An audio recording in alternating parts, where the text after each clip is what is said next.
Hi guys, તો આજે છે ને આપણે ચકરી ઇન્સ્ટન્ટ ચકરી બનાવીશું. તો એના માટે છે ને મેં 1 વાટકી ચોખાનો લોટ લીધો છે. તેની અંદર છે ને તેનાથી અડધી વાટકી જેવો મેદો લીધો છે.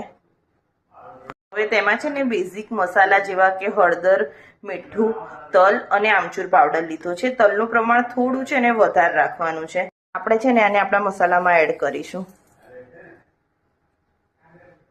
હવે આમાં છે ને થોડું મેં બટર લીધું છે મેલ્ટ કરીને. તમે ઘી યા તેલનો બી યુઝ કરી શકો. હવે છે ને એ બધાને આપણે સારી રીતે છે ને મિક્સ કરી લેવાનું છે.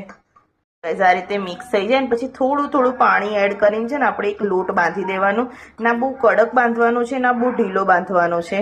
લોટ બાંધવા માટે છે ને દહીં અથવા છાશનો બી યુઝ કરી શકો છો. જો ગાઈઝ, આ રીતે લોટ બાંધી લેવાનો છે.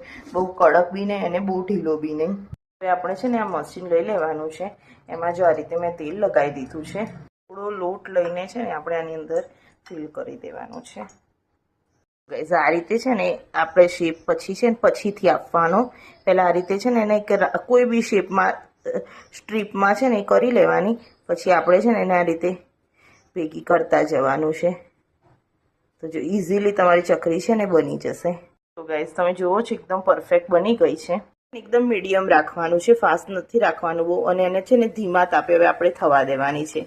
જો ગાઈઝ, નાની મોટી કરીને મેં ચકરી પાડી છે. હવે આને આપણે છે ને ધીમા તાપે થવા દઈશું. જો ગાઈઝ, ધીમી તાપે છે ને થશે ને પછી થોડો કલર ચેન્જ થઈ જશે એટલે આપણે છે ને એને નીકાળી લેવાની છે. ગાઈઝ, મસ્ત રીતે શેકાઈ ગઈ છે. તમે જોઈ શકો છો એકદમ તૂટી બી જાય છે અને મસ્ત એવી બની છે. ઝડપી બી બને છે અને સારી બી ખાવામાં લાગે છે. તો તમે છે ને ચોક્કસથી મારી રીતથી ટ્રાય કરીને મને રિવ્યૂ આપજો. Thank you.